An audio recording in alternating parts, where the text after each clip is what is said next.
welcome. Thank you. Has anybody taken my class before? No. We're Okay. excited. Yeah. So I'm glad that you're here, and there's also a number of people, do you want to do the slides as you go through? Yeah. That are online as well, so I'll kind of have my back to them a little bit, but the main thing is that they can see the screen. For those of you who are here in attendance, we've given you copies of the screens shots for the PowerPoint presentation and also the background documents that will assist in the program itself. Many times when you come to a class like this, you ask yourself, well, what's my objective for being here? And sometimes the person who's teaching the class will have the same thought process about what is my objective as the instructor for going through the class and teaching the class and for the students that are in attendance.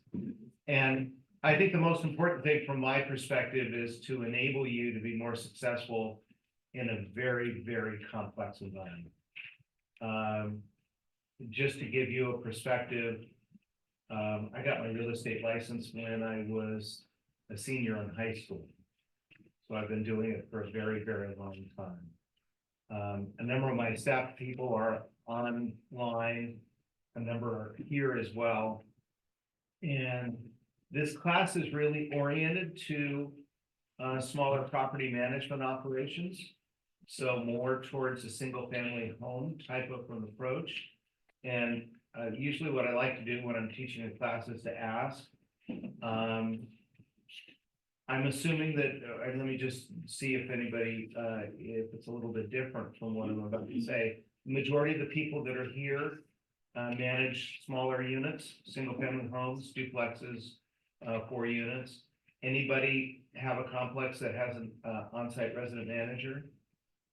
Okay, so that helps define. From our company standpoint, from my company's perspective, we're managing over 6,000 units. Oh my. So it is crazy. Thank you. Welcome to my world. Welcome to the world of some of us that are online that are from the company itself. There's about 220 people in the company. So it's a big company. Is it I mean, is a property company? Yes, it is a property management company. It's already Snyder Properties. So, and we're all over the county. We've got some properties in Riverside. We've had properties in a lot of different areas around from state of Washington to Nevada. And, but right now, all the properties are in San Diego County. And we go from single family homes up to a complex that's 750 units. So very, very large properties. Having gotten involved in this industry as early as I did, I've experienced substantial changes. And when I think I heard you say that you were doing sales. I do both, yes. Yeah, you do both. And that's typical. When I first got into the industry, just provide perspective, the real estate purchase agreement was one page. What a dream that would be. I know. Just one page. And we had something called the Blue Book that had the various clauses that you would insert into basically a blank page. So that's how different. And that was even before they automated the MLS. So with the property management, especially with what many of you are doing, has been an industry or part of the industry that when sales started to decline, it was a really good safe haven to be involved in property management. And more people are getting involved in property management as something that they desire to do.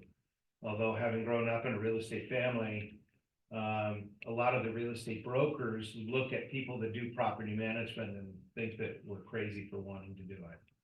And I get that.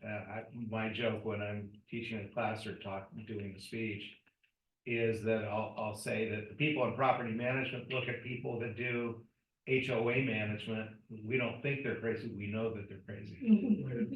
So it's a different perspective. So while I've taught this class here a number of times, really being successful in property management is about navigating the current environment because of the patchwork quilt of regulations that are being imposed on the industry. So going on to today's agenda. So you're gonna have to use this, I think. You got it? Okay. Okay, I'll just do it. So we're gonna talk about evictions after COVID. We're gonna talk about habitability and environmental issues, and we're gonna do an overview of local and state ordinances. Some of this is gonna come off as pretty dry. And I apologize about that, but again, my objective is to be able to assist you in navigating this very complex environment. And we're going to give you some examples of some of the evictions that we've been dealing with, just to provide you with a context of how difficult this environment is. Yeah, you're going to have to do it. I can do it. Yeah, okay. So, we're going to talk about with the evictions with the unlawful detainers, the typical eviction process and the eviction scenarios, the timelines about how long it takes to do an eviction and the consequences of a long eviction.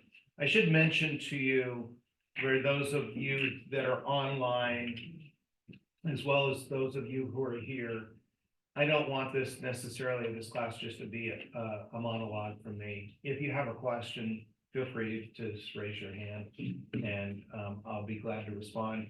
If you're online, if you want to do a chat function, Andy will assist in being able to voice the question that is coming through. We'll go to the next one. So, Andy, if you would. So this is the process by which the tenant receives the 3-day or 30-day, 60-day or 90-day notice to move out. We use this because it's a very good way of being able to understand how the process works. What is interesting is that we often talk about when a tenant files a response or doesn't, goes into a default scenario, which is on the right side. If the tenant does respond to the unlawful detainer action, then there's a longer process that goes through. One of the things that you've probably experienced if you've had to go through an unlawful detainer action is that there really is two different scenarios. One is the scenario associated with the process of the court and actually filing an unlawful detainer action and arriving at obtaining a judgment. The second is actually getting the sheriff or marshal to execute on that unlawful detainer action judgment.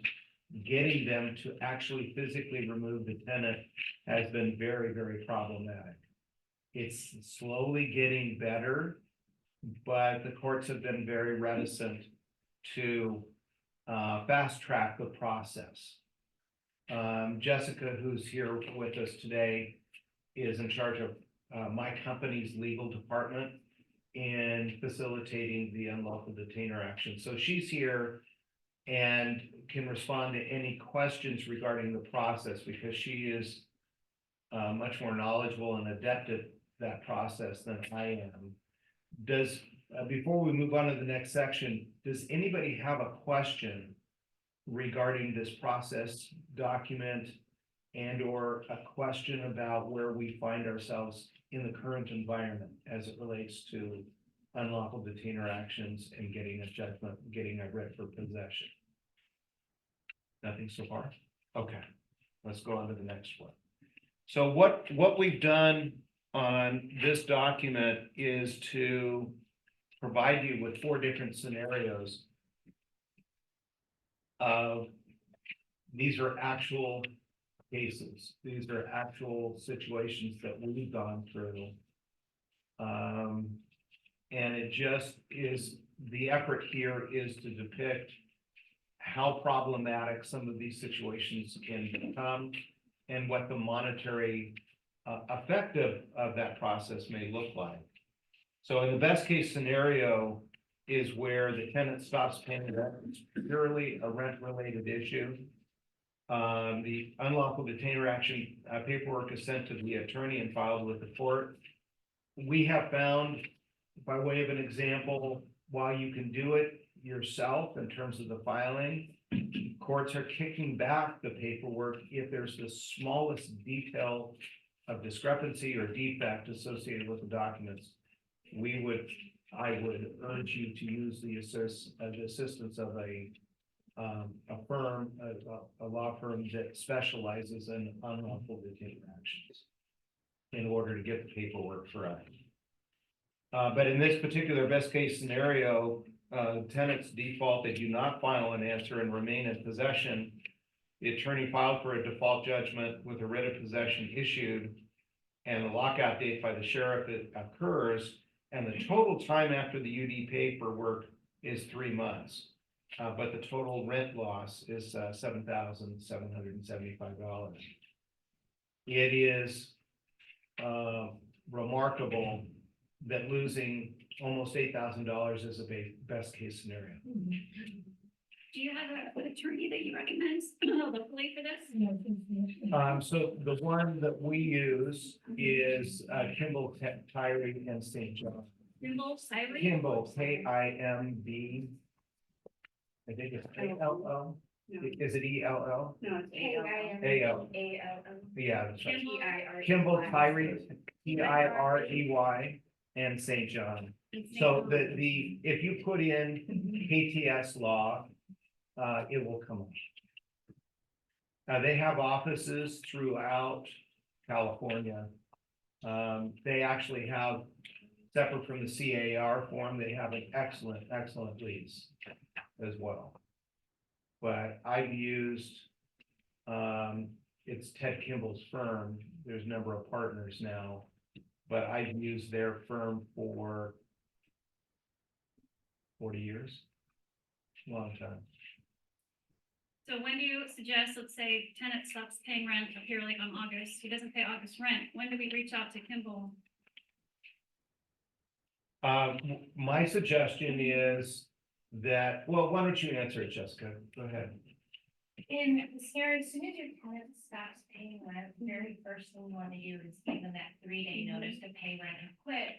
Give them that time. If they don't pay you in that time, then you have to make a decision. Do I want to open an eviction, or do I want to attempt another route to regain possession?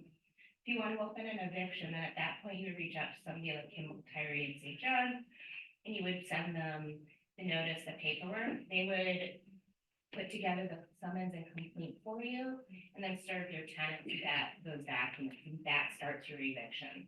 What do you guys usually do? Do you immediately contact them after the 3 days? So let me break in for a second, because we're going to talk about alternatives. Yes, In a yeah. minute. And Jessica, I'm going to make let's make your first. Why don't you sit here? Yeah, I think it'll be easier. We're going to talk about some alternatives that we deploy in order to get a better successful okay. outcome. Yes. So just ballpark, you kind of evict somebody and you hire this company, what's the cost? So it depends on whether or not it is a default where they do not answer, or whether a trial actually occurs. What's the average cost for just a default where there's Just no the answer? default, if it's very, very simple, you can probably get in and out for maybe $1,000. Oh, wow. It's very. Now, that's just legal costs and court costs. Yeah. Okay. That's not the attorney fee, is it? Is that That's- include the attorney? Now that's, well, and now I have to say that number is based on the numbers that Kimball, Tyree, St. John provide to Rick. Right, So I right. don't know. 'Cause I'm what their- Right. I don't know. Yes. 40 years of. That's I would expect to open it, it would Yeah, probably be about. just to 400. filing. Yeah. Yeah. That's So less just than the filing and hiring the attorney is probably about $400, and then by the time the eviction, if everything goes perfectly, you can probably get in and out for about 1,000, 2,000. Yeah. That's less than I expected. I mean, I call I- it $400 just to talk. Yeah, so Yeah. that's why, and I'm not trying to do an infomercial for KPS. It's just that we've had a very successful relationship with them, and there are a number of really good firms that are out there. I don't want to say that KTS is the only firm that you should use, but we've got a successful relationship with them. Do you write, excuse me, this cost on the lease to the tenant, saying if this occurs, this is a cost you're liable for? So no, Okay, you don't. And one of the things that is in the KTS lease, and I believe it is in the CAR lease. The majority of you use the CAR lease? yes, So it's on the property management agreement, you can write in a fee. Yes. As far as. Yes, because there's been a number of lawsuits from plaintiffs' attorneys regarding obtaining attorney's fees, costs. You want to put a dollar limit on it, right, so up to Which- 2,000 or something, or whatever. something like But that. you can, you don't put it on your lease. We You do, okay, that's what I just want to make sure, because I do put it on my lease for my Yes. tenant, if I it's incur a- this cost, okay. It's a preferable business decision. What's the language you write on the lease exactly? Because I don't write this on my leases. I want to start writing it. What do I write? So do you use the CAR Yes, form uh-huh. of lease? It's in the It document. is in there. Yeah. Okay. There's a section. Okay, and Probably we have to called fill in a it monetary amount? I do, Okay. Yeah, yeah, absolutely. you need to specify a dollar amount. I think it's going to be capped at $1,000 if you're in CB. Okay. Yeah, Mhm. yes. Yeah, I would always suggest, reach out to whoever you reach out to for your real estate, property management, legal advice, but. But $1,000 is what we often say. Coming right now. So let me go on to the next one. So where an evading of service scenario occurs where the tenant is difficult to serve. Because it's a longer process, you'll see that in this particular real case scenario, the UD paperwork from when it was filed was 7 months and the total rent loss was $17,000. And that's based on a rent of $1,600. So you can imagine 7 months, if it's a single family home, whatever that monthly rental amount would be, you're exponentially increasing the amount of damages associated with what has occurred. Let's go to the next slide. I do have one question, from Melissa, what area in contract? That's probably the attorney's fees. question. Oh, what area in contract? I don't know. It probably I says- think it's in the section in the CAR contract, Second page. second page. That's what I was gonna Second say. page, Third way down. Yes. Very good, thank you. Nice. Very good. Okay, so let's go to evading service scenario 2. You'll see that it took 3 months in that particular case, and the total amount was just less than $6,000. Now, where it gets very difficult is a bankruptcy scenario, which is the one on the right. And this is one where the rent on a single family house was $2,700, $2,725. And after the bankruptcy, 9 months of time to over $24,000 in lost rent. Bankruptcy have to be 14 or 11 or any bankruptcy.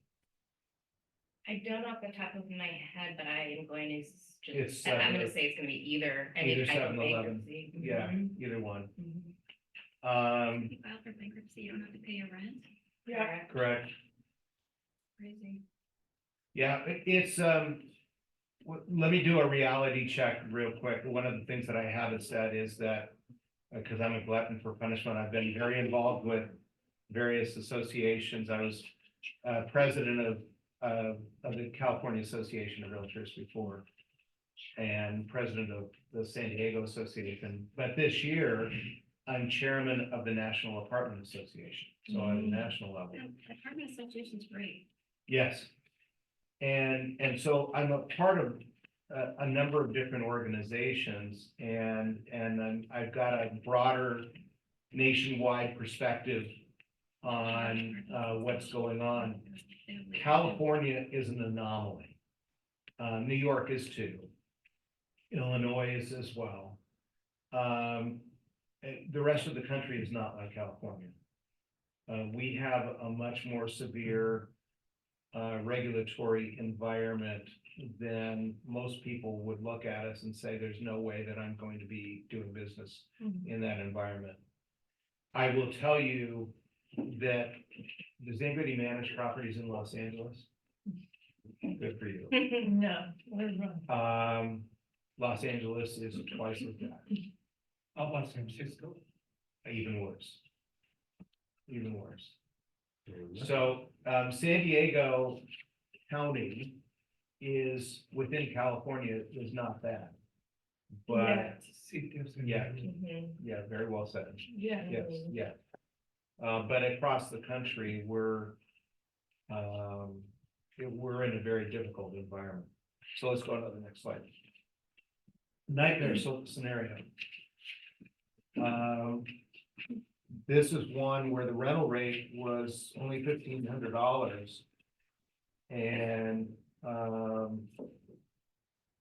this was difficult because it was part in during COVID, part afterwards. The default judgment was rejected because one of the tenants' names was missing from the default judgment. Second error was discovered, the eviction was dismissed. A second UD had to begin. The tenants filed an answer. At the end of the day, it was 1 year and 8 months and 11 days. Total rent loss was $31,000. Total damage estimate was over $50,000. We've had tenants that have just destroyed apartments. You probably have as well. And in addition to the lost rent. And so you really have to be careful with who and how you rent an apartment. So let's go to the next slide, which is the alternatives, given the realities of the UDs in 2024. Question. So in that number of money, as a property manager and an owner, the lost rent, I mean, that's a loss to the owner. Correct. And then damages would also be a loss to the owner. Correct. If we get involved in, hire an attorney, up to $1,000, I guess we could claim, but then we're kind of on the hook for that. But this is all stuff that when you're talking to your owners, this is like you said, this is how much money you could lose, worst case scenario. How does it affect us? Can they sue us for that money or?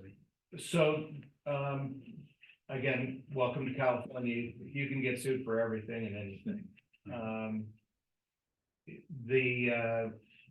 When you get into a nightmare scenario like we just identified, and it's a single family home as an example, it's an occasion where an unsophisticated owner will likely seek to terminate the management agreement with you as a property manager.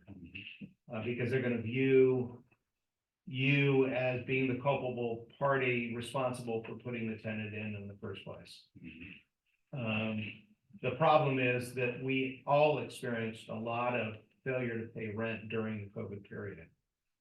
We got some money back from the government, but nevertheless, it created a completely different landlord-tenant relationship as it relates to payment of rents.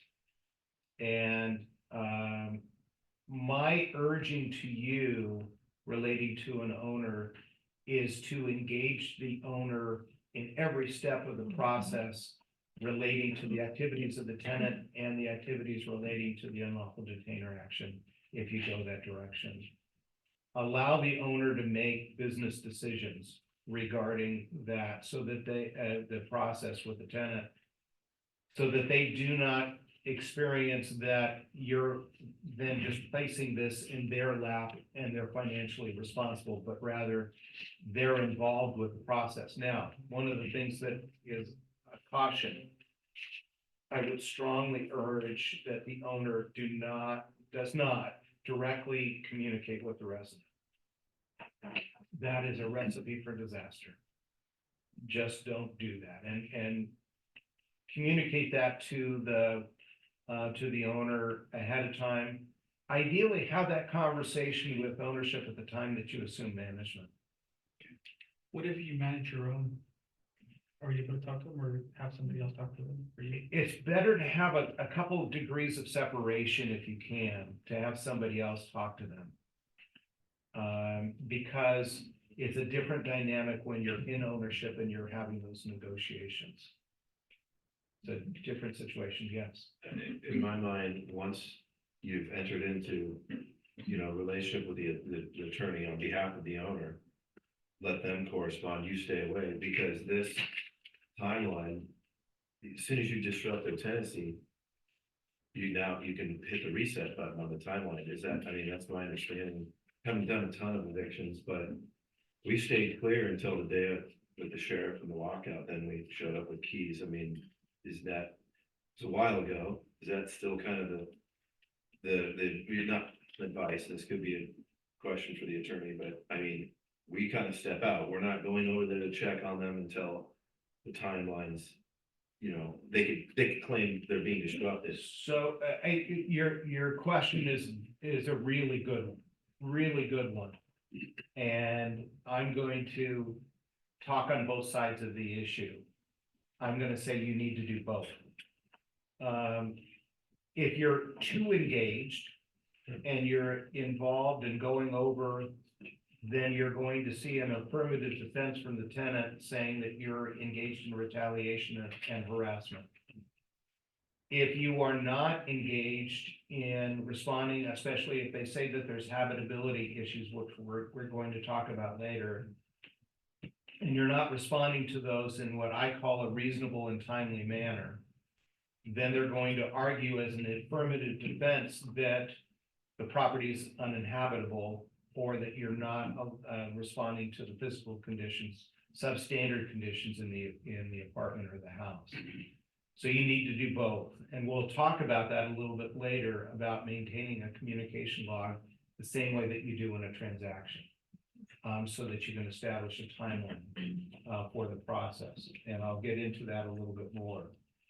But before you get into an eviction, open the dialogue with the resident.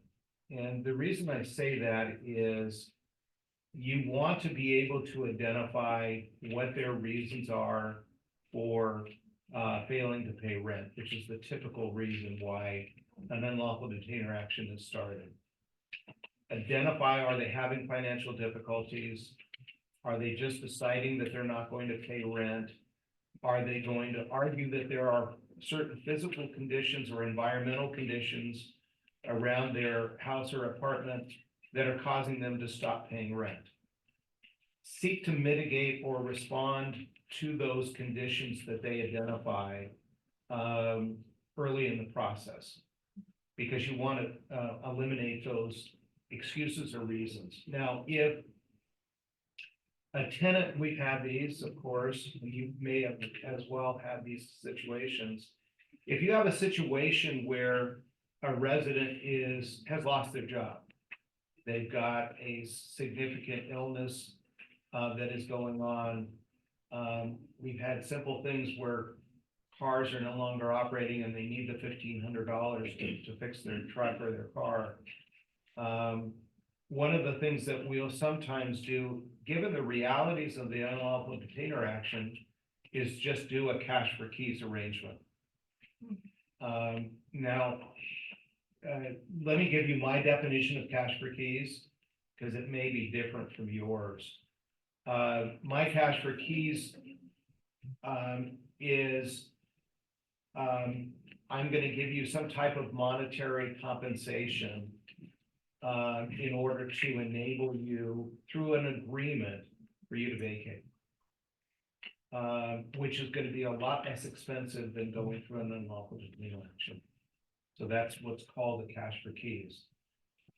In our case, even where they owe rent, maybe even more than 1 or 2 months of rent, and there's a problem situation going on, we find that it is more beneficial to engage in that dialogue with a cash for keys arrangement, enter into that monetary agreement, tell them that we're going to give them the entirety of their security deposit back if they leave the property in clean condition, and remove the all of their personal belongings. Is there a cash for keys on card?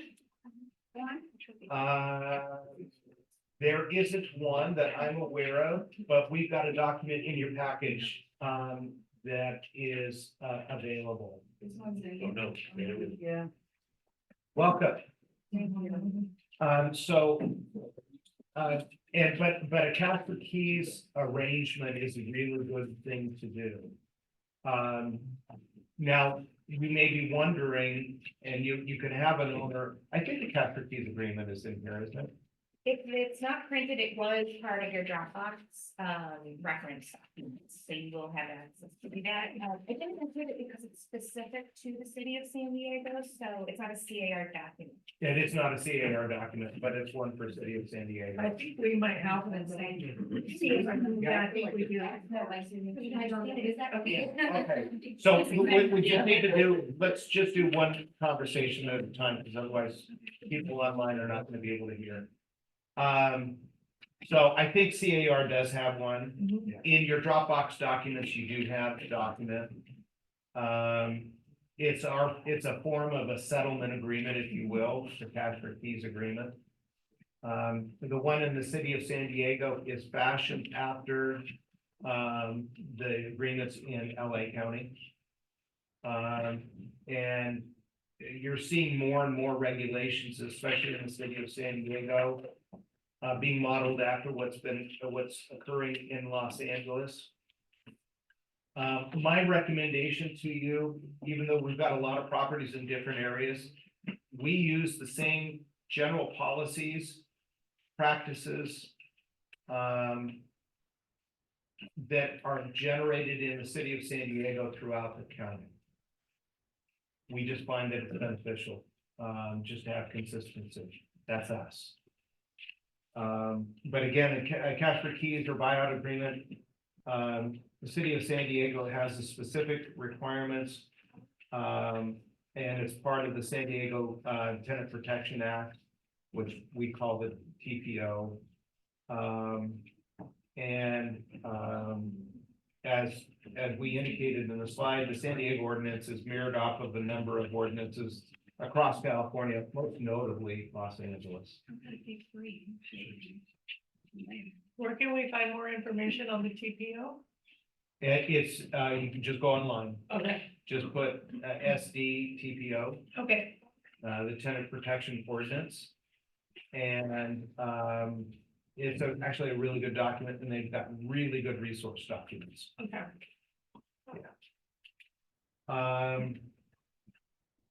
Has anybody got involved recently on an unlawful detainer action in the last 6 months? Last year, Last year, okay. yeah. Well, they're now starting to do appearances by Zoom, very much like people that are Oh, attending the yeah, class. the tenant. did. So the only person that is going to, the only individual that is actually going to the hearing, at least in the city of San Diego, I'll just speak to that, but I think it's in the county as well, is the tenant. Well, So the attorneys are not going and appearing in person, and the landlord is not appearing in person. It's only the tenant. The tenant was on Zoom or online, They can be as well, yeah, but they're more often than not requested to be in appearance at the court. okay. So, unless there's mitigating circumstances. But many times the judge, if the parties are present, are going to ask you to enter into a stipulated agreement. That's where the attorneys can be very helpful in creating a stipulated agreement many times the tenants in the actions are going to try and get the landlord to completely waive the amount of rent that's outstanding and due. With a stipulation of a date certain in which they're gonna deliver possession. And an agreement that the marshal or sheriff's office is going to execute on the writ of possession for the unit. All of that is gonna be subject to negotiation. That you are on a case-by-case basis going to have to make the business decision as to how you're going to approach that settlement negotiations. It's relatively rare that an unlawful detainer action is actually gonna go to a trial. Or actually be heard. I would say the majority go through settlement negotiations prior to actually being heard before the judge. Any questions on that? Okay, let's go on to the next screen. I think we already talked, so this is the buyout agreement that we were talking about, that's part of your and this is the notice of the buyout agreement. Correct. So this has to be provided prior to making the offer in the city of San Diego if you are subject to San Diego Tenant Protection Ordinance. So my recommendation, again, going along just to reinforce the point, is let's say that you have a property that's in San Marcos. It is not subject to the Tenant Protection Ordinance in San Diego. My recommendation is that you utilize the form anyway and give it to them before the negotiations, just as a good faith effort to demonstrate that you're trying to provide the disclosures and be supportive of the landlord and tenant relationship. Would you recommend that also for the unincorporated areas? Yes. Okay, 'cause I just think that it is, the more clarity and enhanced communication that you can have with all the parties, the better that the, what's called the trier of fact, a judge is going to view your actions as the landlord in a favorable light. okay. So that you say, Your Honor, I provided this disclosure document regarding the settlement offer. I was not required to do so, but I did it in a proactive effort to be able to respond to the concerns from the tenant. Go ahead. Done. So timeline, when do you use this form? You put the 3-day notice on their door, no response. Do you pull this form out now or do you call the attorney? I would give it to him now. And it's so case by case depending on your tenants, because this could potentially be a discussion prior to even going down. To an unlawful detainer action, yeah. So I was gonna say, the same thing, so you give it to them, prior, you said prior to having that communication, you just give it to them, and then you begin the communication with them? Yes, yes. Okay. Now, I'm gonna make a comment that, I really come to understand and appreciate that, you know, when you get into this situation and people haven't paid their rent and there's a dispute perhaps between landlord and tenant, you many times experience that the tenant is angry. I have found that many times the anger that's being displayed by the tenant is as a result of the fear that is going on in their own life, whatever the circumstances are. And so if you can ask them, could you give me information about what's happening for you? And break through the anger and get in touch with whatever those emotions are, the fear, then you can start having a real dialogue with the resident. And I often view that in that moment, there's an opportunity to problem solve. And the more that you can give choices to the resident, the more empowered that they feel and less at the effect of the environment that they find themselves in. Can we put an expiration date on this form? Like this is only good for 10 days or this cash for keys, you have 10 days to take advantage of this offer? You can, sure. Because I don't see an expiration. I can't There think isn't of it, one. but there is not one? No. Okay. But one of the things that so the benefit of having an expiration date that you could put in, is that you're trying to get a sense of urgency. The other side of it is, at the end of the day, you're gonna be willing to take this agreement at any time during the process. Right, obviously. Yeah. So, but again, the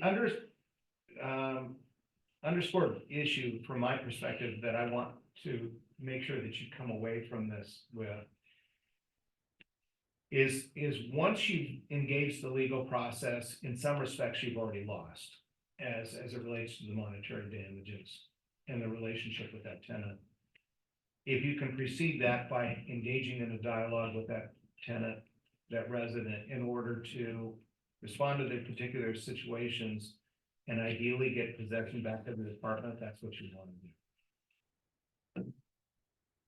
But again, circling back to what I said earlier, you really do want to engage ownership in that business decision as early in the process as possible. Okay. Question, would you ever lower the rents for a period if the tenant is having money issues? Okay, so this is a good question. So the question is, would you ever lower the rent for a period if the tenant is having money issues? The answer is no. I think that you can work out a payment plan, but where you have problems with reducing rent is for a period of time, is it could have a direct impact on 1482 regarding the rent level and the maximum increase in rents. And I just don't think you'd want to go there. So, you know, the 1482, we're going to get into that, but that's where you can increase the rents a maximum of 5% plus cost of living. You don't want to reduce rent. What you want to do is enter into a payment program. How about forgive some of the rent? Is that get off? You could, but I would urge you not to do that.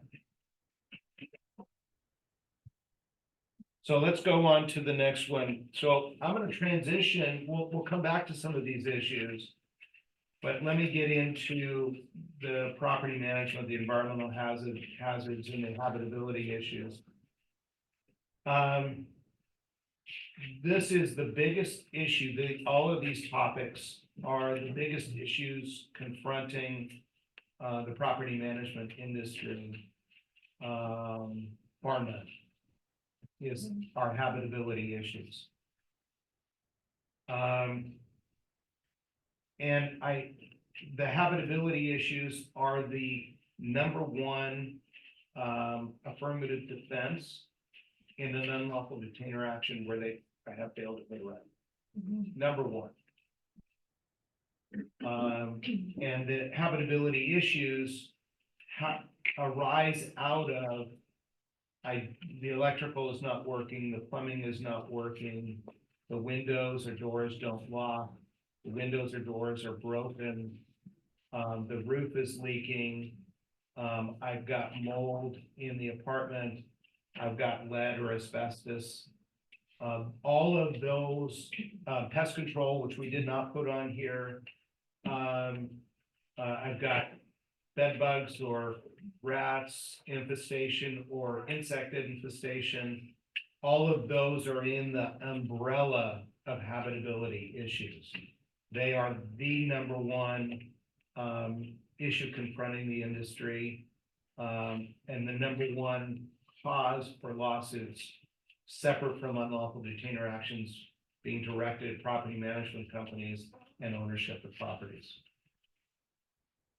So we'll get into this a little bit more relating to mold, but let me just make a couple of comments. The EPA and the Environmental Protection Agency itself within the city of San Diego has become much more active regarding asbestos and lead. I think you all know that there's a presumption regarding lead that if the property was built prior to 1978, that there's a presumption that there exists lead.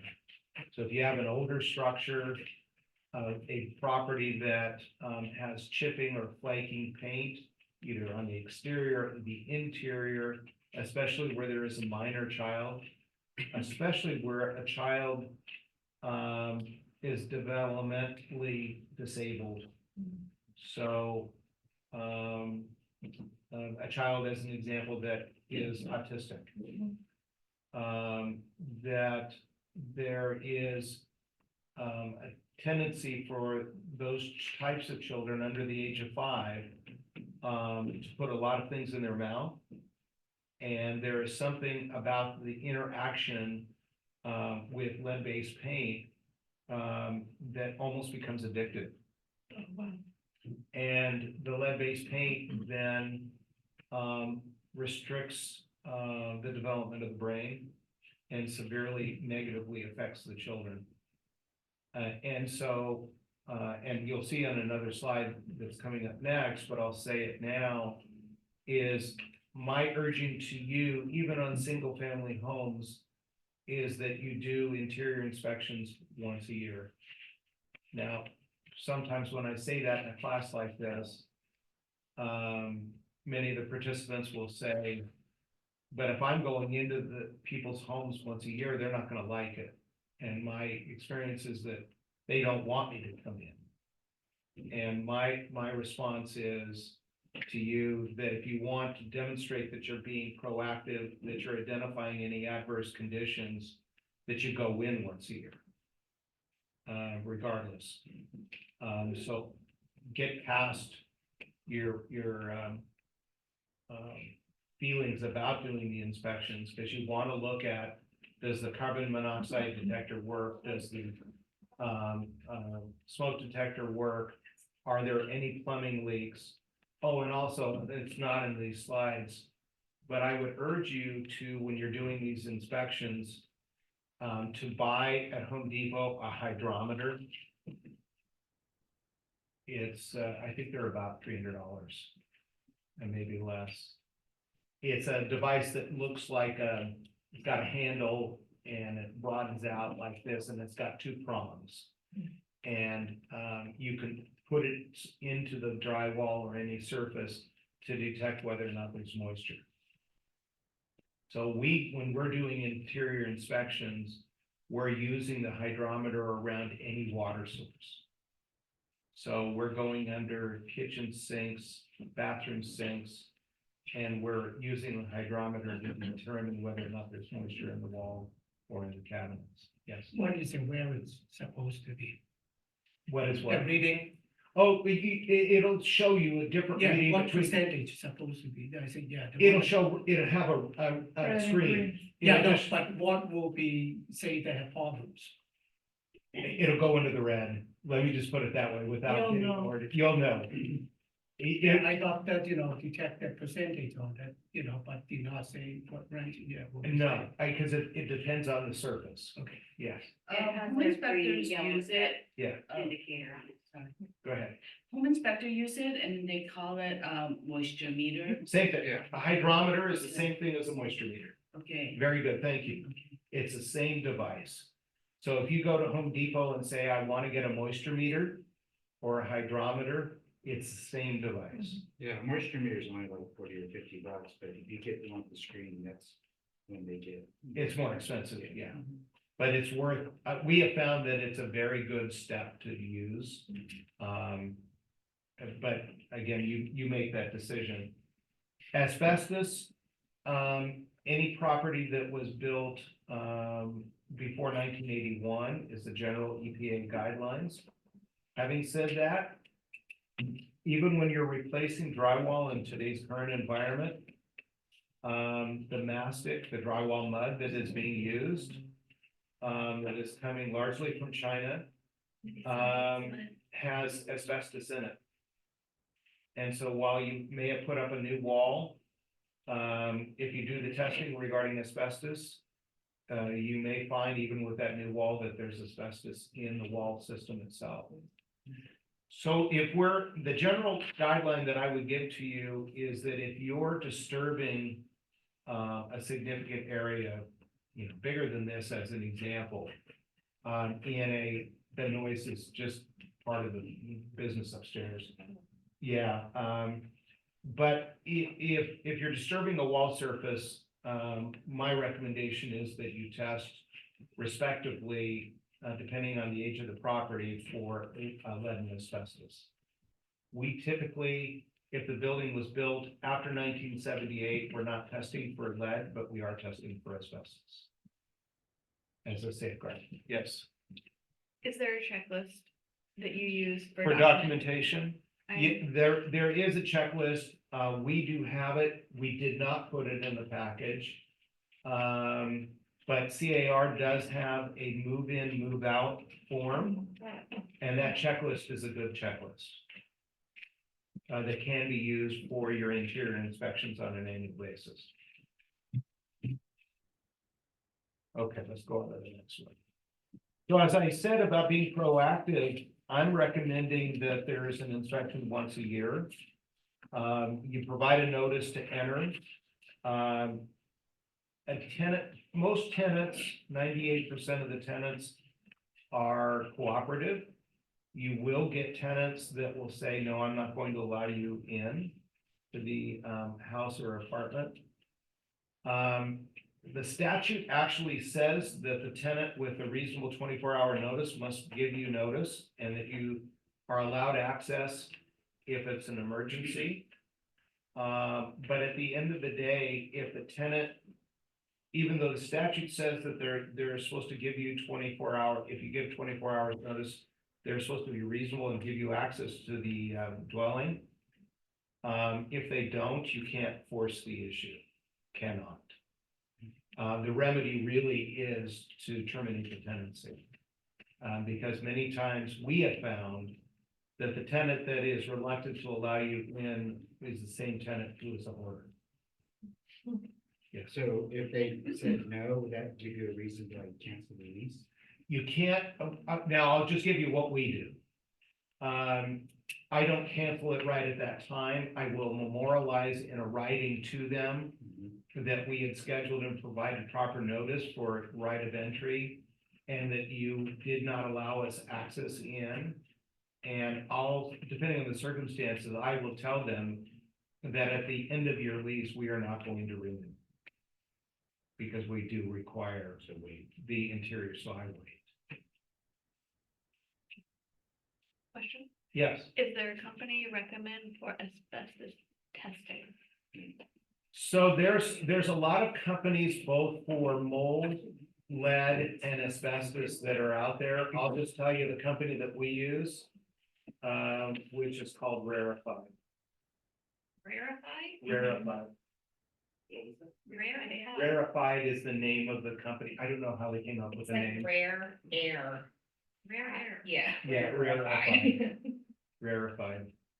They're just an excellent company. And Or mold, you said? they test for mold, lead, and asbestos. Rare. Uh-huh. Yeah, just put rare and then air, AIR, and then FIDE, FIED. I don't know. I've never asked them why the name, but they're an excellent company. We really like them a lot. Where are they from? Send you email Here. to the San Diego. They do testing throughout San Diego. How much usually cost? It depends. It depends on a lot of things, the size of the property, the number of places that they're gonna be testing. So they can give you an estimate as to what it's gonna be. I wanted to talk about actual and constructive notice. One of the things that I did not say is that I do a lot of expert witness work. So when a plaintiff sues the defendants, the attorneys will contact me and ask me to serve as an expert witness. Jessica helps me with all of that. I couldn't do the number of cases that I do without her. Many of these cases come down to whether or not ownership had actual notice of the defect or had constructive notice. What does that mean? So actual notice is that somebody told you that there was mold in the apartment, as an example. Or a raised concrete trip and fall hazard. And you saw it and you didn't do anything about it. That's actual notice. Constructive notice is, I'll go back to the issue with the raised concrete, that they're gonna argue that you should have been doing periodic inspections of the property, the exterior of the property. And had you done that, had you exercised what's called reasonable care, you would have been provided constructive notice of that defect through your inspection. Same would be true, this is my argument relating to interior inspections. That where you have a water problem, water intrusion problem in the inside of an apartment or a house, that you would have had constructive notice of that water intrusion problem, notwithstanding the tenant's responsibility to notice and notify you, had you just done an interior inspection. So many times the attorneys for plaintiffs will argue that even though you didn't have actual notice, you had constructive notice. You knew or should have known about that defect. And the same thing with the exterior inspection. That's why I'm hypersensitive, we're hypersensitive to that because of all the litigation that I'm involved with. You have an exterior inspection too, God. Add that to the list. Yeah, it's a new world. It's a very different world from what it used to be. So how much do you charge for property management? It depends. I mean, maybe we should be raising prices. Yeah, right. Well, so I can't get into antitrust and price fixing. What I would suggest to you is that, and one of the guys, so I actually went to San Diego State and got a degree in business administration with a major in real estate. So I'm one of those unusual people. I wanna know what you charge for expert witness. A lot. Yeah. So, Yeah. but I can tell you what I charge. So I'm one of the highest expert witnesses in terms of fees. I charge $600 an hour. Wow. Yeah, Like $450. yeah, $600 an hour. And it doesn't stop them. They keep hiring me. Check question. If there's an active leak, can we gain entry at any time? So this is a really good question. An active leak is an emergency. The question is posed in a way that when it says at any time, can you go in at any time? No. Because you don't want it be viewed as engaged in retaliatory or harassing activity. But if there is an active leak, you give notice to the tenant, I'm coming in, we need to come in because we've got this active leak, and you do go in. And you have to use judgment about doing that, but you do gain access because you cannot mitigate the damages until you stop the water from coming into the structure. Any questions about this? Okay, let's go on to the next one. So, Follow up to that, we cannot reach the resident. then you go in. That's me. But I attempt to communicate. On your applications that you have the contact information for the tenant, and you usually have emergency contact information on the application as well. Utilize all resources in order to reach out in a reasonable manner to the resident, their family, their friends, that you have an ability to contact before you gain access. So reasonable and timely, when I'm doing my expert testimony, I'll often talk about this concept. Because I think it's so important based on the custom and practice and the standard of care. Is the manner in which a finder of fact, which is a jury or a judge in a bench trial, will look upon your actions as to whether or not your response to the notice of the substandard condition, whether your actions were reasonable and timely. Those are the two metrics that are so important. One of the ways that you identify that you were both reasonable and timely is to create a communications log. Many of the software systems that are out there do have a means of maintaining a communications log. Now, for a lot of companies or entities that have a smaller number of properties, they'll use an automated system like Appfolio, by way of an example. Anybody use Appfolio? You do, yeah. It's a good system. Yeah. Use it as a tenant.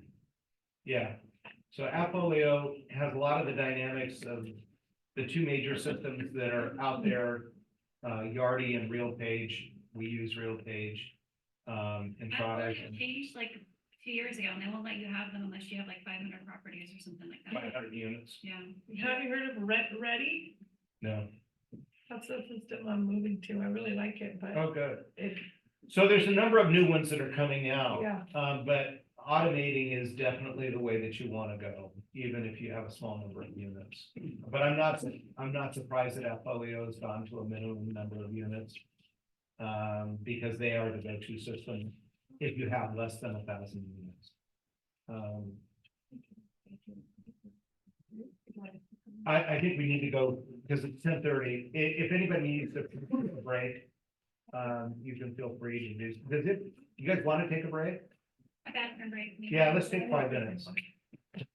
There's a store. oh, yeah, I know.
lot to go over.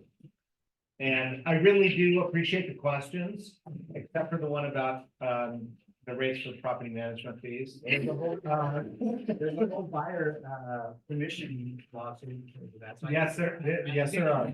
So, but let me finish on this slide.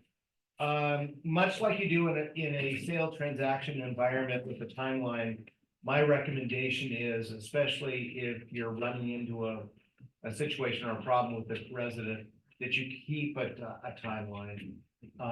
Our system allows us to put in maintenance requests.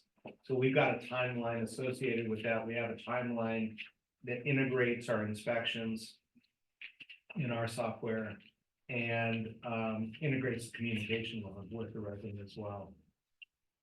We have a situation with a property, a duplex, that we used to manage, don't any longer, that ended up with a water intrusion issue and a lawsuit. And as a result of the sophistication that we've got in our reasonable and timely response to what's going on, we've got an excellent timeline and an ability to provide that. We were very responsive all the way through the process with the resident. So you maintain it, because if you get into litigation, you're gonna have to have it. And wherever there was, if you have an ability to memorialize in writing the agreement with the resident or the actions that you are intending to take as a result of the dialogue with the resident, confirm that in writing, much like you would do in a sale transaction. It's really important. Okay, let's go on. So this is a document on a relocation plan that becomes really important, especially when you need to move the tenant out temporarily. A relocation plan is something that is required up in the county of Los Angeles. In that particular environment, if you have to relocate the tenant, that relocation plan actually has to be submitted to the rent control board, get approved. It can be disputed by the tenant. And then once approved, then you can implement the relocation plan. We put this here so that you can see the process by which you want to deal with water intrusion, discoloration, mold related issues, and what you want to do in terms of asbestos testing, lead testing, and the like. Let me come back off of this for 1 second without looking at the form and just say to you, if you have water intrusion or you have an issue where there's a requirement to temporarily have the tenant move out, then do it, even though it's additional cost. Why do you want to do that?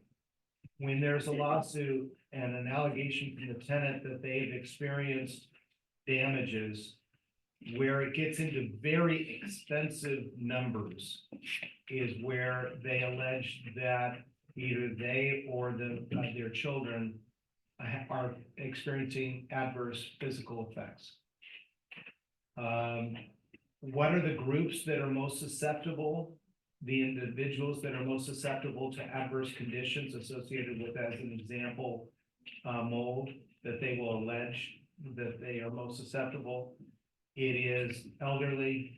It is individuals with compromised immunity system or breathing system problems. It is a woman who's pregnant.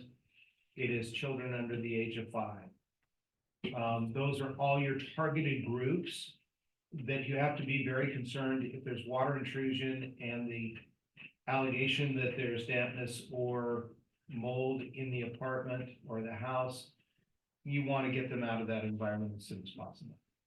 And you can now do that through a different number of different means, which is the resources such as a hotel. An alternative is an Airbnb that we've used successfully. We've also had to move to another apartment complex that we've got temporarily. You want to have the resources and the vendors already identified before you run into the situation. So rarefied for the testing is a good example of that. Yes. You can't just refund the days that the property's not habitable and tell them to meet it? Deal with it? Yeah, No? you have to actually provide them with Well, housing? so the answer I'm gonna give you is what I view as the most practical way to safeguard yourself from getting into a lawsuit. So I'm gonna answer it that way. I want to do everything that I can to mitigate both their physical effects and their inconvenience relating to habitability as soon as practical and get them out of the apartment on a temporary basis so we can effect the repairs. This issue about the duplex that I was talking about that resulted in the lawsuit that is currently going on, we did everything right and we still got a lawsuit. Everything right. What were you sued for? That the habitability condition occurred regardless of what we did. But the bottom line is that I would, so let me just tell you what we do, because I think that's gonna be most appropriate. If we know that we've got water intrusion and what we call discoloration, where there's some level of mold, we will move the tenant out. Typically. And we are going to we're gonna credit them for the numbers of days that they are displaced out of the apartment for the rent, and we're gonna pay for the hotel. That's us. And we mean your company, not the owner? The owner is. Yeah. I had a client that had a water leak from the second floor of the townhome into the downstairs with the bathtub or Yes. something. Sure. And it was a family of 4, and I told them they should move out, go to a hotel or something while it's being fixed to my owner, the seller, who's my client. And he said that they chose to stay there and didn't want to move. Should he give them credit for staying there, or could he force them to go? Again, he can't force them to go. Okay, I'm doing what I call mitigating the damages and the liability for both ownership and management. That's why I will credit back their rent and I will pay for the hotel. And when I say the property will pay for it. yeah. Yes. So you would do that even though they don't go? No, what I will do is I will give them a number of choices. I will say, we are willing, given this condition, to terminate tenancy effective immediately without a 30-day notice. And we will give you the entirety of your security deposit and the balance of your rent if you deliver possession back to us. So that's choice number 1. Choice number 2, you can choose to stay in the apartment and we'll partition off the area that we're going to be doing the work, but they're going to acknowledge in writing that that's their decision that they're making. Or we'll give them a third choice, which is to go into a hotel. Yes. With the lease, the car lease, it says that they're gonna get renter's insurance, and that renter's insurance, I believe, would pay for the hotel. Not always. Not always. Not always. And so yeah, I'll get to your Okay. point in just a sec.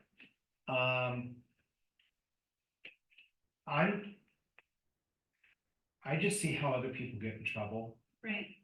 And what we've experienced, I'd rather take the path of least resistance, even though it costs us a little bit more money to safeguard ourselves from not getting into lawsuits. Maybe tell them a little bit bit how much they're asking for in those lawsuits. Oh, the lawsuits now are in the hundreds of thousands of dollars and in the millions of dollars in these cases. Because there was a flood, and they had to Yes. move out? Yes, Are, yes. I can't even. I'm not believe it. justifying, I know you'd have to. I could send you copies of some of the complaints. Oh, my gosh. Yes, let me go here and then I'll go there.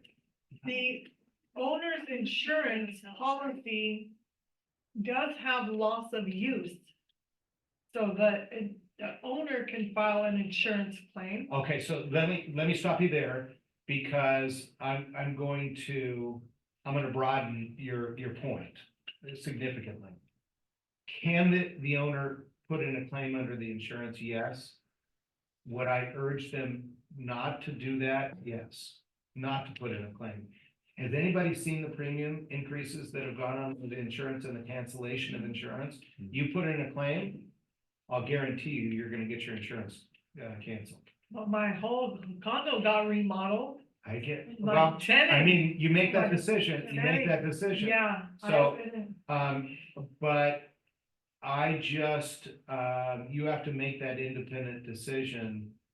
But the majority of properties that I've got and properties that we manage for, we're just paying for it. Mhm. Yeah, yes. We do a very similar, relocation plan as to what you're describing. In the instance an owner, my first question is, do you have that within their property management agreement? And secondly, whether you do or not, if you provide your advice to an owner and they refuse to go above and beyond the minimum, because going the minimum, in my mind, just adds a ton of risk to everybody. If the owner says, I'm not doing that, you know, is that a good time to say, okay, then here's a 30-day notice? Yes, Yeah, and that's. and I've got a situation, a lawsuit right now that I'm an Is it the expert tenant in or the owner? with the owner, because it's a now multi-million-dollar claim, where the property manager came in on the property as a favor to someone. Sure. It's always the favors. It is always a favor. They were only there for 5 months. And now they're in the middle of a lawsuit. And the remedy from the management company, when they know they've got a habitability issue and they need to move the tenant out because of the health concerns voiced by the tenant, and the owner refuses to do so, then it's at that juncture that the management company, in my view, needs to provide notice to the owner that they're terminating the management. Is it incorrect for the management company to say, you can't stay there while we fix this? I mean, that sounds like that's pushing it to say, I can't have you, I mean, I've never had someone stay, because we make it easy, as easy as possible, not to mention insurance, if they are using insurance, the tenant's insurance, of course. They may even have a little double dipping, but There is a double dipping going on, yeah, but is what it is. it is what it is. and they're out, and it's a major inconvenience for everybody, but they're testing for asbestos in some properties, or lead, like you're saying, like Right. you really want the kid coming home from school. Right. I don't see how it makes sense to have them ever stay, you know, and allow it, but then again, you mentioned they can refuse it. I haven't had that.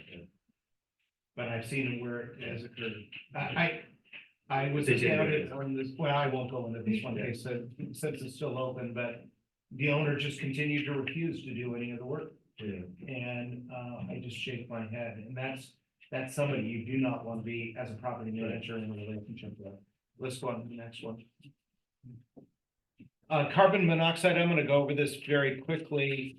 There are specific requirements, but I think the thing that I want to mention to you is that if you have a condo or an apartment or even a house that has any part of the structure has a gas appliance, you need to have a carbon monoxide. So if you have a 30-unit building that is an apartment complex, and the units themselves are all electric, but you have a gas-powered water heater at the end of the building, all of those units have to have a carbon monoxide detector, even if it's outside, but it's connected to the building. Yes. And the same thing, I hadn't thought about this, but when Jessica and I were putting this together along with Andy, if you have a structure where, let's say the house is all electric, but you have a garage that you're parking an automobile in, carbon monoxide. Hadn't thought about that, but I'm the old left running. Yeah. Perfect example of the need for a carbon monoxide detector. So you're saying put it in the garage?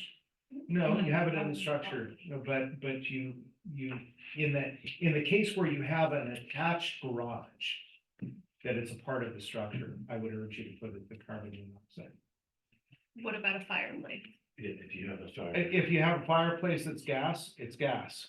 If you have it as wood, then I don't know what the regulation It's is. still, No, you don't need it. because a minimum open window, I mean, I know what the rules say, but You still want it. yeah, because of, you have oxygen getting burned up Right, and the and old it's school common. fireplaces with no exterior vent. Right. Now you have just, it's like go in your RV and light the stove. So and go to bed, you know? it certainly doesn't hurt to have a carbon Right. monoxide. Just add. That's the bottom line. So I'm, Just answer very quickly, I included the carbon monoxide detector and the Mm. smoke, say that it's real quick. Sorry. You guys, real quick, just, I included in your handouts the Dropbox link that you all received from Shirley. We'll have this carbon monoxide detector handout from CAR. There's also smoke alarm detector from CAR. It's in your Dropbox link handout.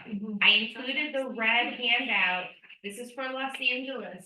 So if you have properties in Los Angeles, this red handout does not apply to you. However, it does have great diagrams on where to put your carbon monoxide and smoke detectors. That's why that was included. and so, because so of let those me diagrams. clarify something. So we provided you as part of this class, certain documents that we put in front of you. There are more documents in the Dropbox link. Where is that? Where's the Dropbox? It was part of the material that Shirley sent to you as a notification to the class. Shirley? Shirley Carroll here at San Diego. So you do have the documents. Also, if you're not aware of this, CAR has an outstanding section of what's called legal Q&As in the transaction drop-down box for property management. I will also tell you that CAR has a number of really good classes on property management now. That you teach? No. That I You don't. put that on your calendar. Yeah. Yeah, okay, let's go on to the next one. So on important disclosures. Andy, excellent. So, on the lead-based paint, you know that if you have a 1978 or before, you have to provide the lead-based paint pamphlet. If you're negotiating in foreign language such as Spanish, then a lease agreement needs to be in Spanish. If you're negotiating the lease agreement in Spanish, then the lead-based paint pamphlet needs to be in Spanish as well. They're available in both English and Spanish. In CR? No, the state of California.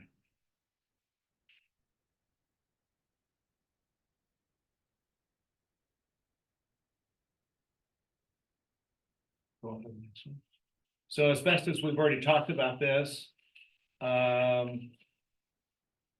If you know that there is asbestos in the premises, you disclose the presence of the asbestos if discovered, or if you reasonably suspect the presence of asbestos at the property. Then on the next one, these are where these documents come from. They're required in the state of California for lead-based paint. We have an addendum. I think CAR has one regarding mold. Yes. KTS does as well. That's really, really good. And in the city of San Diego now, we have to do a recycling notice. We got recycling bins now Right. too. Are we required to, we're required to give those all to our tenants, Correct. but now is there a form to that little bin? In the city of San Diego, there is. Oh, okay, That's all. but it's coming, so we might as well put it into practice. Yes. So the special notice, which is on the next one, which is what I just said about, is it better to negotiate in English only? Ideally, from my perspective. But if you know that the tenant, their primary language is Spanish as an example, and that's how you're communicating, then give them, out of utmost caution, provide the lead-based paint disclosure in Spanish and in English. Yes. And where did you say forms are posted again? They're not on. So they're available on CAR's website, Oh. and they're also available, if you do lint-based paint, you can get them off the internet. Okay, and Spanish too. Yes, yep, you sure can. So the next one, this is what the recycling document looks like. Oh, God. I know, So there's no signature though? No. No, proof no. that we gave it to them? No. Okay. no, yeah, your response was mine. Yeah. Oh, gosh. Full color. Okay, so let's go on to the next one. So the rent cap and just cause. So this is a document from CAR. It lays out the process. Oh, we had a different, Do you want to talk about in the lease itself, Jessica, about the exemption? Yes. Of having that in the lease? yes, of course, so. No, a lot of people have a lot of confusion about all of these new ordinances. This is a form from CAR, so this is your rent cap and just cause form. This is also your AB 1482 Tenant Protection Act. So it's called a few different things. This form is excellent because it actually walks you through the exemptions to both rent cap requirements and just cause. So you can see very quickly and easily if your property is exempt. I think we said most of you guys are single family. Right. And so a lot of your properties will be exempt if the unit or the home or the condo can be sold separately from any other title, then you are exempt. So a lot of you will be exempt, and this form should be in your current leases. It should be part of your CAR lease.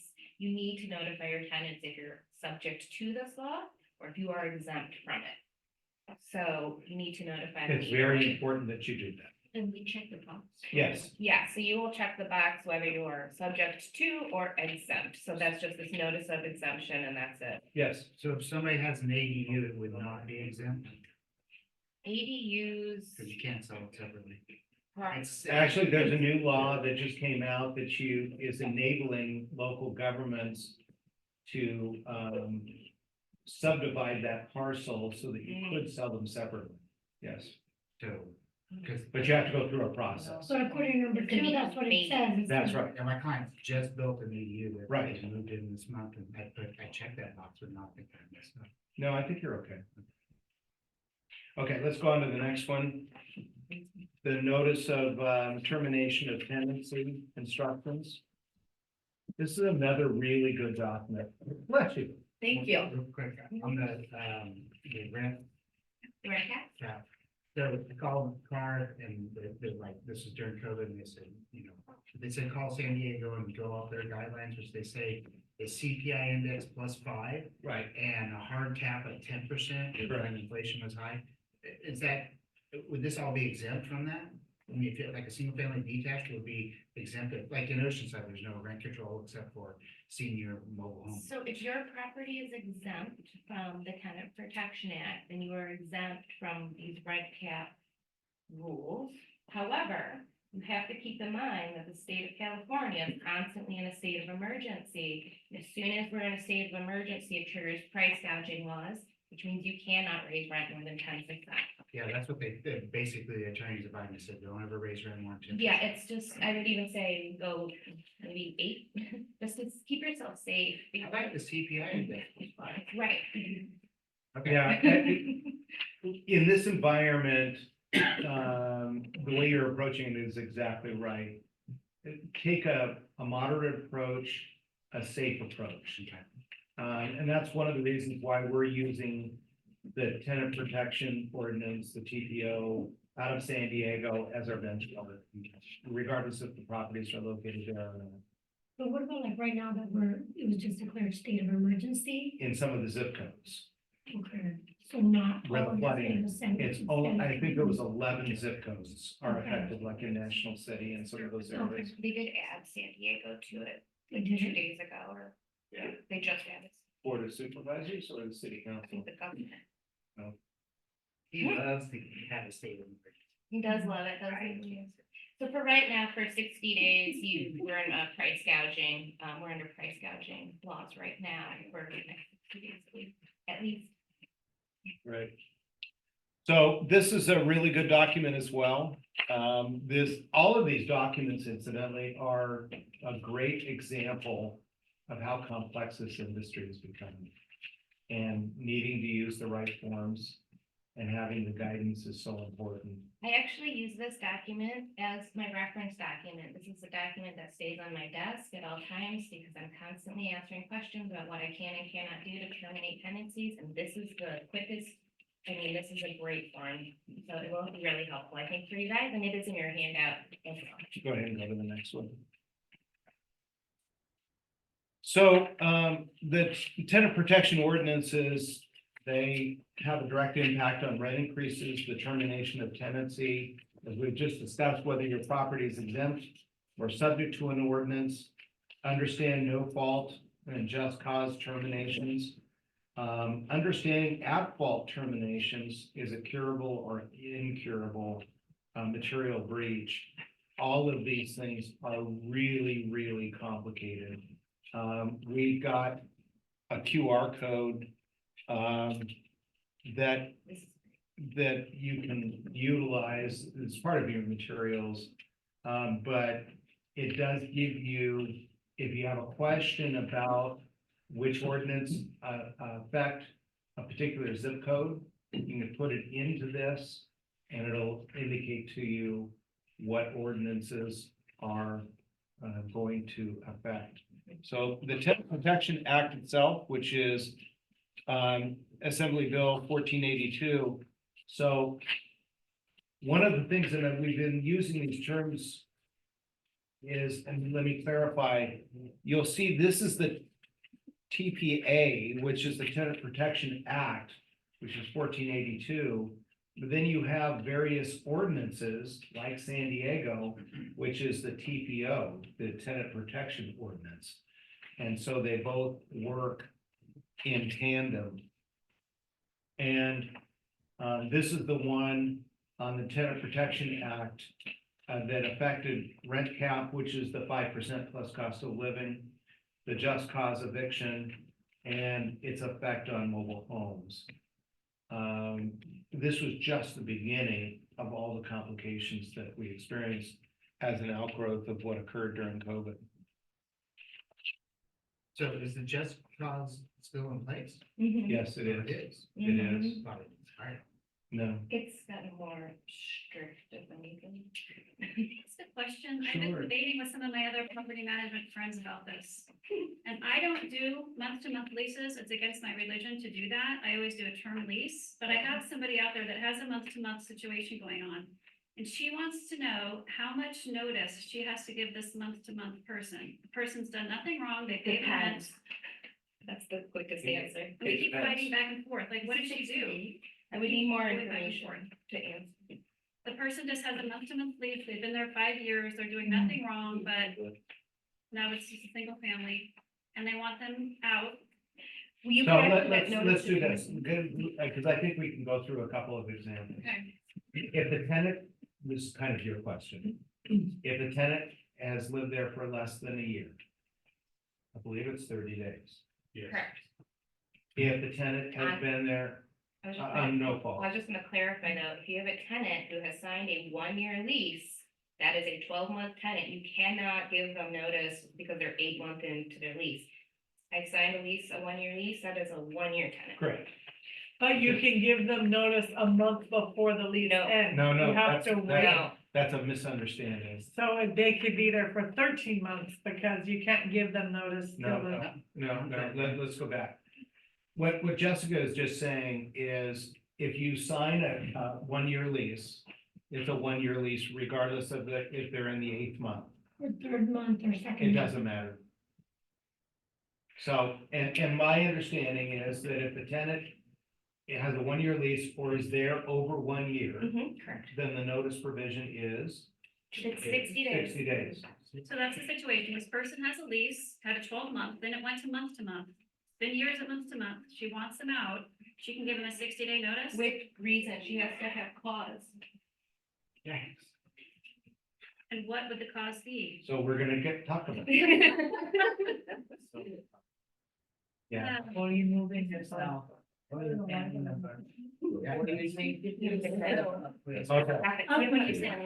confused. So let's deal with, let's stay together.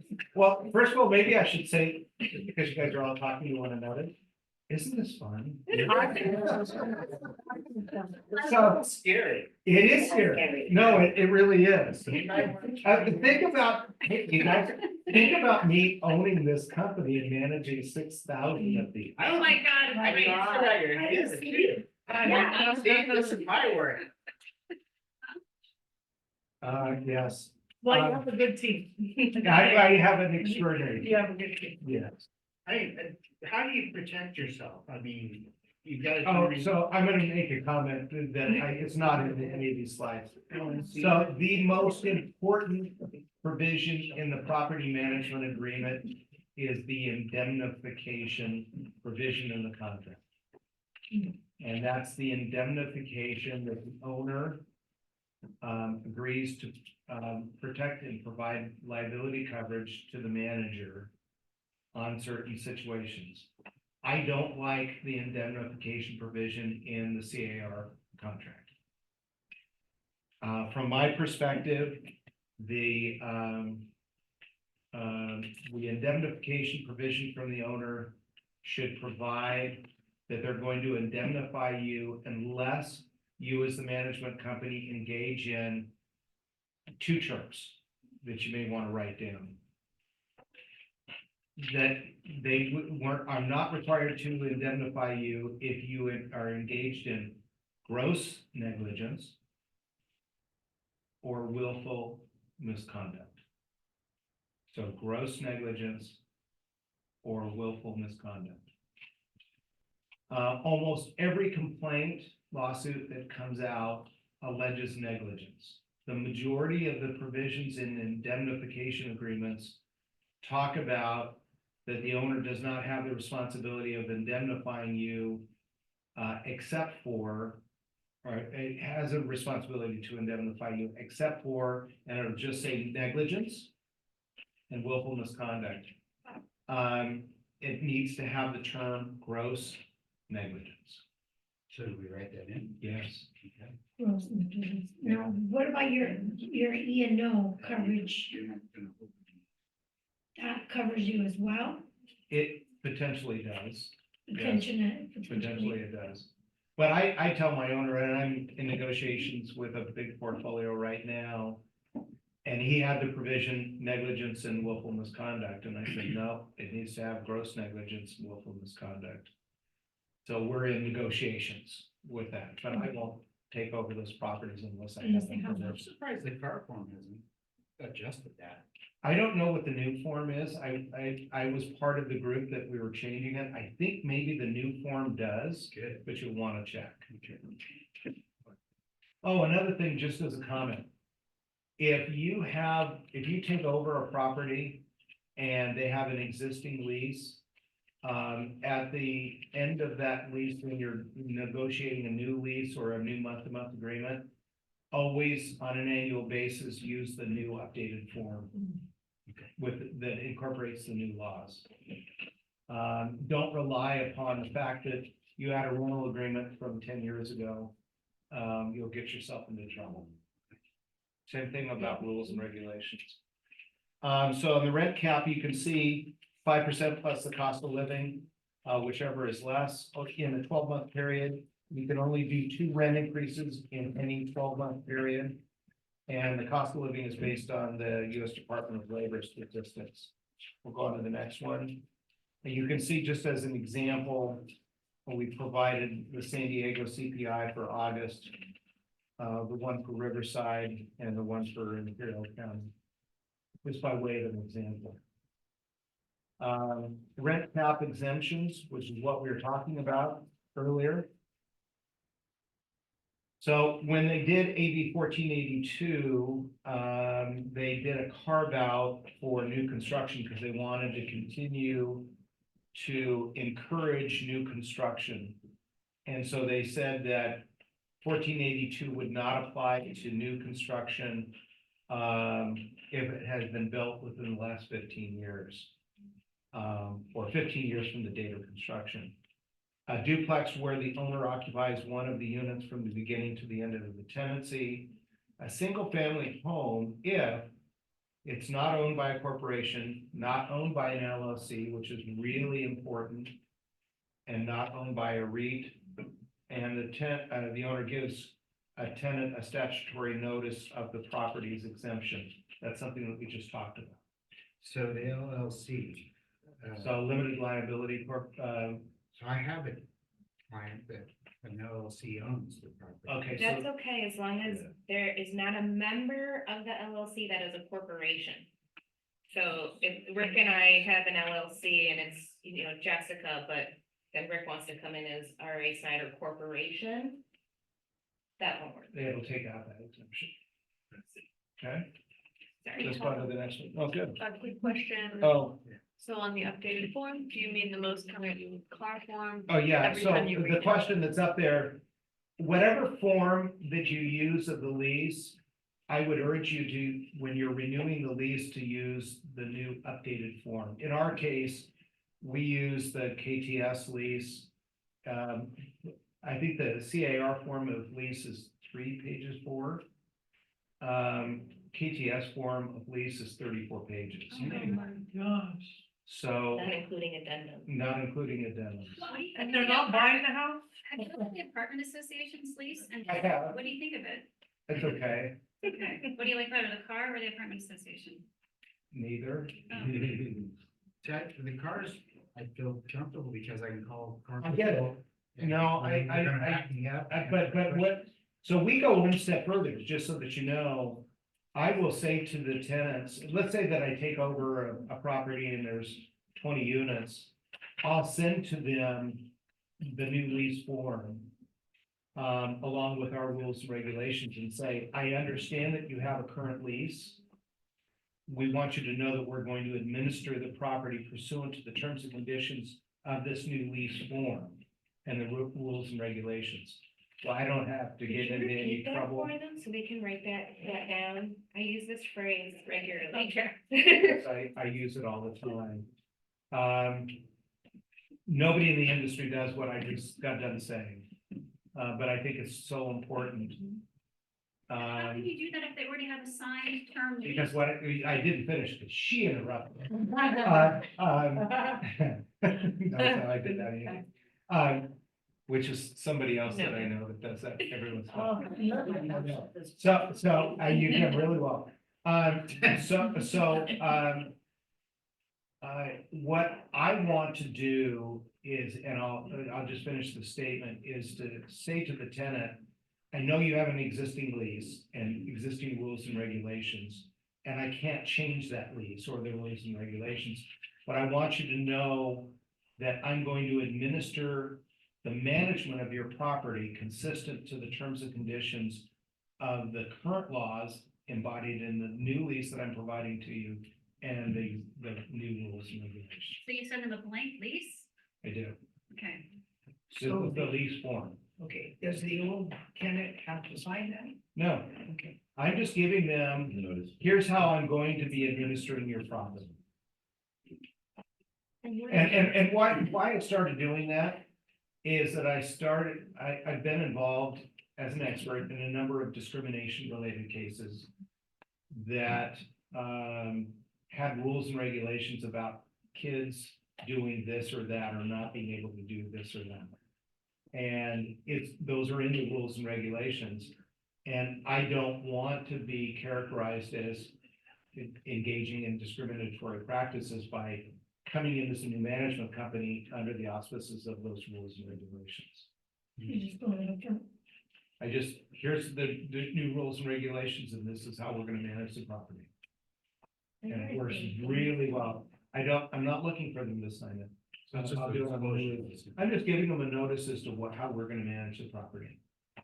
Yes, Before this is over, can we talk about term leases? I have another question. sure, we can do it now. Okay, so let's say we have a term lease, it expires December 31st. How much? It's over, right? Term lease, it's over, December 31st, you gotta get out, is that right? Or No. we have to give them notice and give them a reason to get out? Okay, so I had thought you were gonna ask a different question, some similar to what we were talking about. I have so many questions. I could talk to you all day. You know, I call Carr, they get an attorney, they answer everything. Yeah, I know, but I want to hear this expert. I'm just saying. This is $600 an hour worth. Yeah, this is Yeah. $100. And 50 years later, yeah. So just because their lease expires, does that mean that they have to get out? The answer is no. That's the short answer. Is that after 1 year, it would be 1 to 1 automatically? Well, let me just go this way. Let me make it more simplified. You have a month-to-month rental agreement. Never. Well, I could, again, we can have a longer discussion about that, and I can make some arguments as to why it's better. And it's a business decision that I engage in with my ownership about what they want to do. But I'm just, for the purposes of an example, they have a month-to-month agreement. There's a term called a month-to-month holdup, even though it's a month-to-month agreement. Just because they have let's say a 3-month agreement, does that mean after 3 months that they have to move out? Technically, pursuant to the terms of the lease, yes, but if they don't, what's your remedy?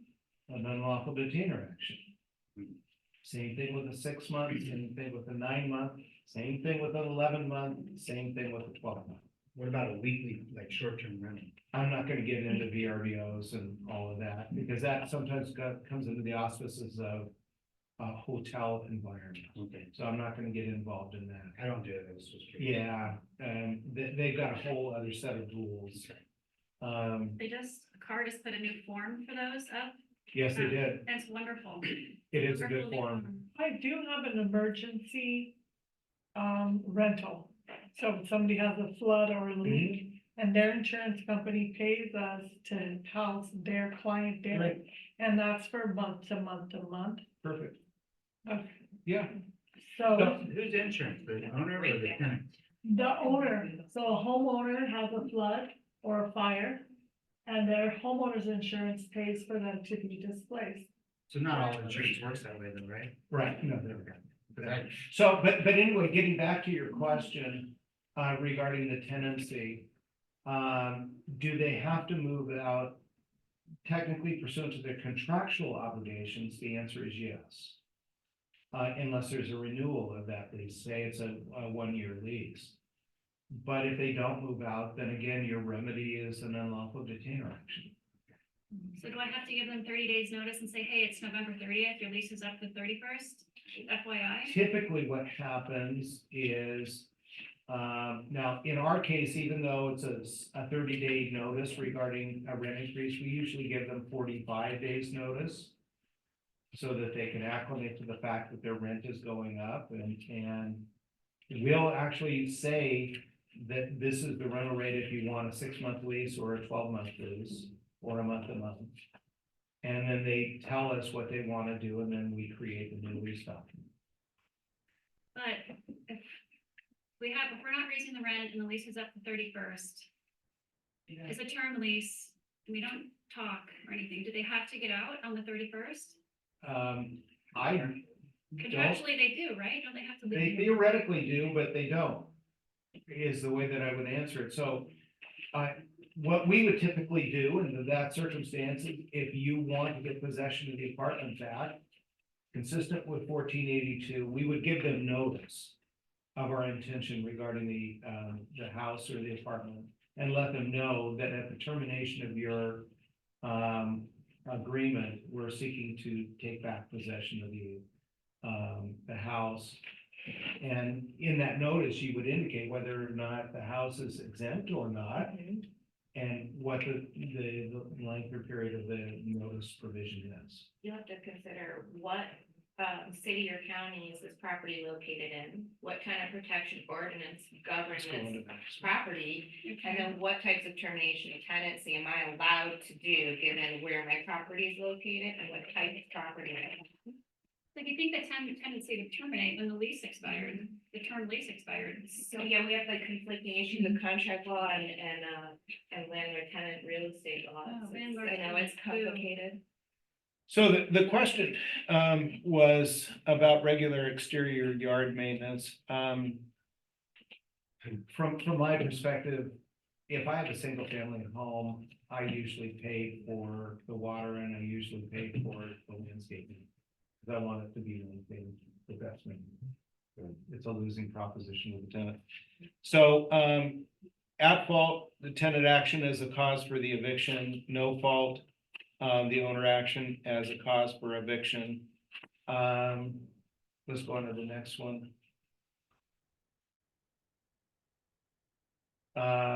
New tenancies, at least in today's environment, owner can set the initial rent at market level. Subsequent increases are subject to 1482, the Tenant Protection Act. The no fault reasons to evict under just cause, we've gone over some of these. The owner intends to go out of business, intends to move into the unit, or move in with a close family member. Tenants must have previously agreed in a lease or addendum. Tenant is given 1 month's relocation.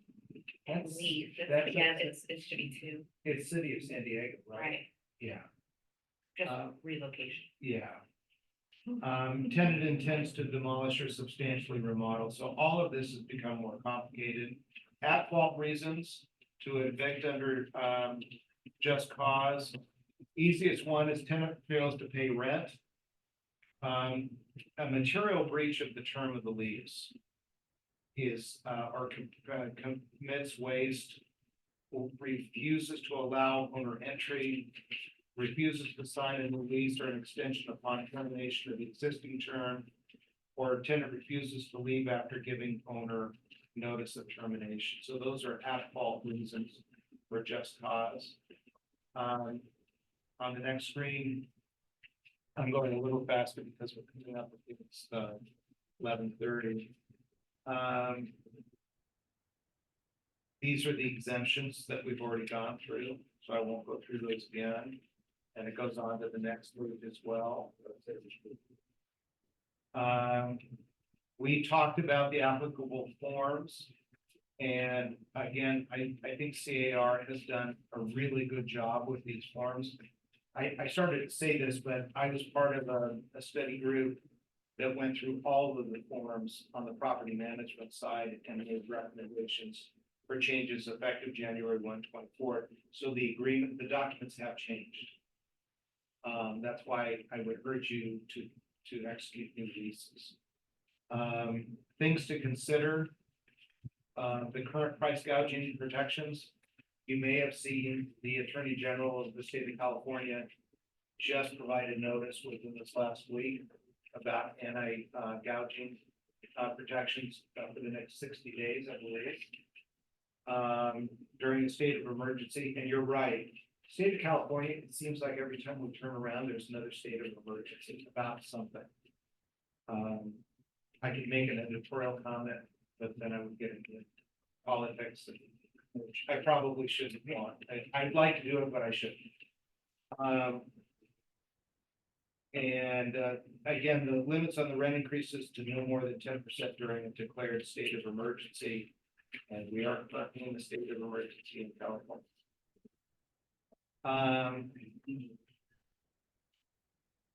The credit reports for vouchers based applicants have changed. So if you have a Section 8 tenant, family daycare disclosures have also changed. They can get a voucher for their credit report? Well, the requirements have changed that if some of the tenant advocacy groups had their way, we would not be able to run credit reports on tenants at all.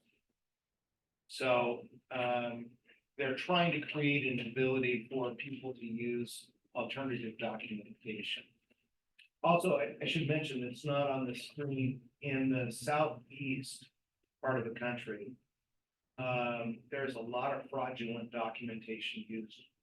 You can go onto the internet and say, I'd like the kit for fraudulent documents to apply and rent an apartment. And they're readily available for less than $40. Well, in So- California, we can't use their, if they check the box, we can't use their credit anymore if they request, right? Isn't that right? there's a new section on I don't think the, so. That's what I'm, garages and children. we just learned that yesterday, a couple You gotta weeks say ago. that. And it's on their new application, do not use my credit report against me to rent this unit. Oh, that's what this is actually referring to.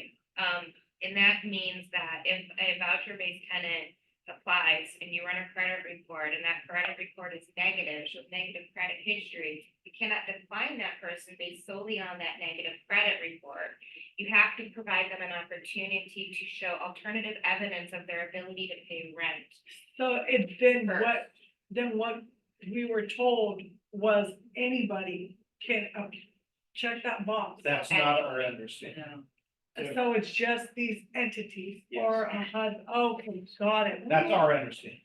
Yes. I was at the last gov meeting I went to, he said, have a talk with your owner about what they will accept as a limit of credit.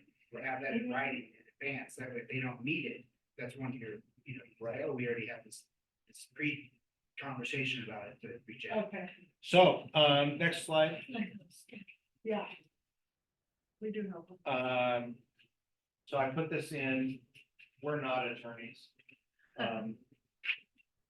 We are providing, we're providing, well, That, I have a lot of. yeah. But, what I'm doing is providing you, what we're doing is providing you with how to navigate through this process. Not to provide legal advice.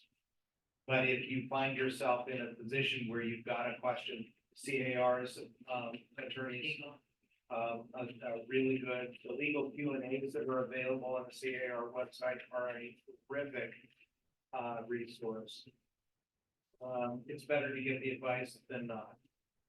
And the last slide is we're done. That's not the only question. $19. No, I, Management presentation online for $19, I think it's February 28th or 9th. yeah. So, what's that? I'm sorry. CAR has management presentation online, I think it's February 28th or 29th, it's $19, so. Yeah, so I very much appreciate you coming out today.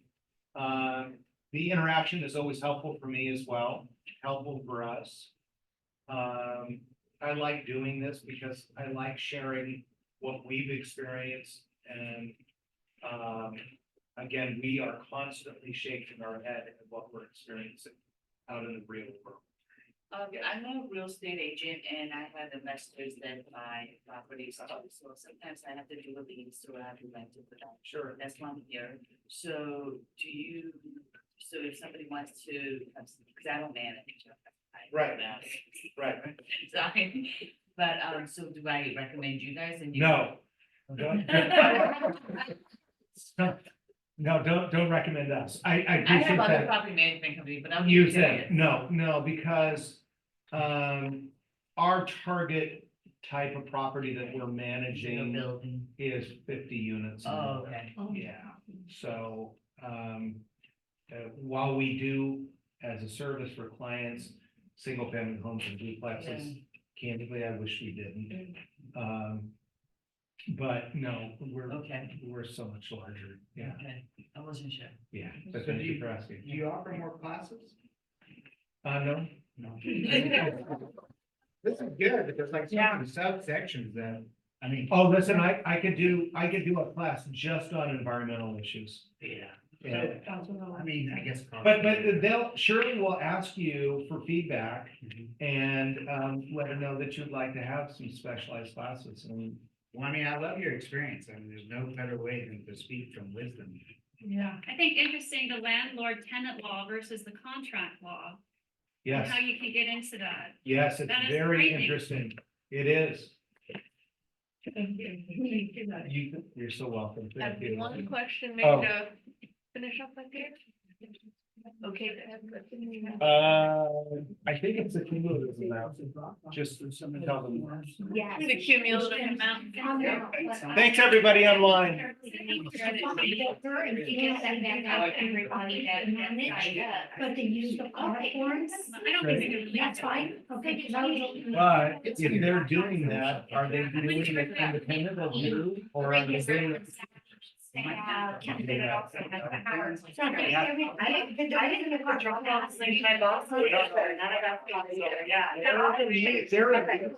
property, not engaging in property, doing property management. That's one, and they should use a listed